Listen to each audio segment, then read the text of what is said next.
My name is Kinley, and this is Kennedy, Blakely, Layton, Aubrey, and Maya, and this is my persuasive speech. How many of you currently have a job? What if you found out you were getting paid less than one of your coworkers who does the exact same thing as you? Why do we live in a world where there is a gender wage gap? People get paid differently just because of their gender. Do you think that's fair? Hi, my name is Kinley Staggs, and today my goal is to persuade you that people should be paid based off of their work. It is imperative to realize that there shouldn't be a gender wage gap. Because what if you were earning less than one of your male coworkers who earns more just because of his gender? That could be the difference between poverty and middle class. I am credible because I have done extensive amount of research throughout the last couple of weeks, as well as previously speaking about pros and cons. The main points I'll be going over today are equality and fairness, employee morale and productivity, and legal compliance. Now that I've gone over my main points, let's look into my first one, equality and fairness. Women and men should be compensated equally for their work.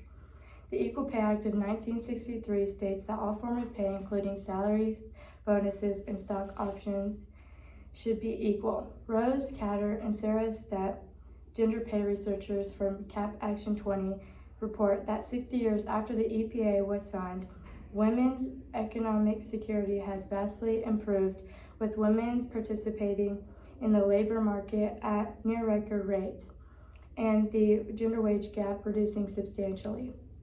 The Bureau of Labor Statistics website includes the information that in 2023, women's earnings were 83.6% of men's earnings.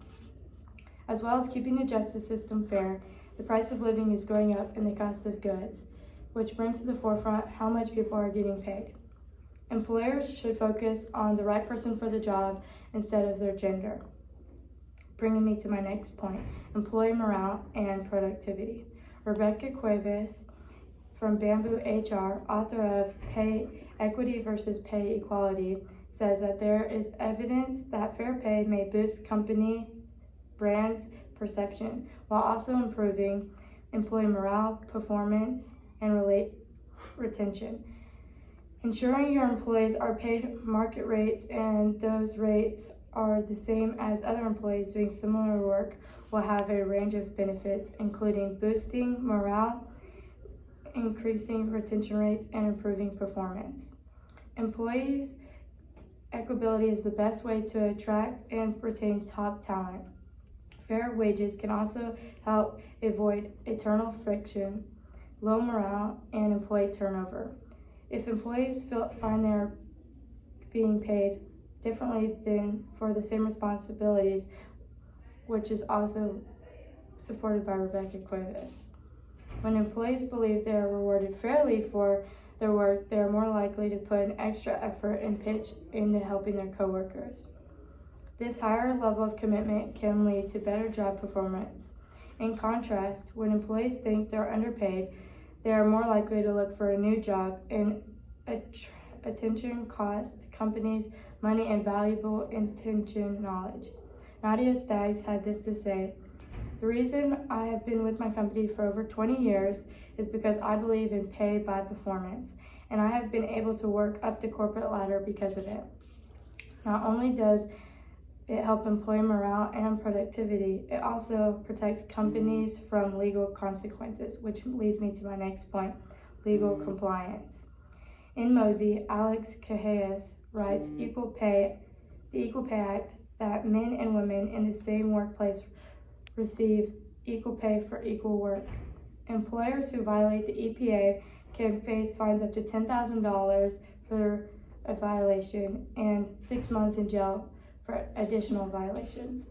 According to Ramesh Marv from CNN Businesses, he states that consequences of not complying with the EPA can even be greater. Companies can be sued for gender discrimination. In 2018, Google agreed to pay $118 million to settle a class action lawsuit for discrimination, and Oracle agreed to pay $25 million to settle an allegation of underpaying their female employees. Think of all the money they could have saved if they just paid their employees equally. Now you can see why it's important for both the employer and employee to have equal wages for men and women. Now with all that in mind, let me wrap it up by restating my key points: equality and fairness, employee morale and productivity, and finally, legal compliance. Today my purpose was to inform you of the importance of men and women getting paid equally for their performance. I would like you all to think back to the start of my speech when I proposed the question. Do you think it's fair that some people are getting paid differently just because of their gender? What are your thoughts now? Thank you.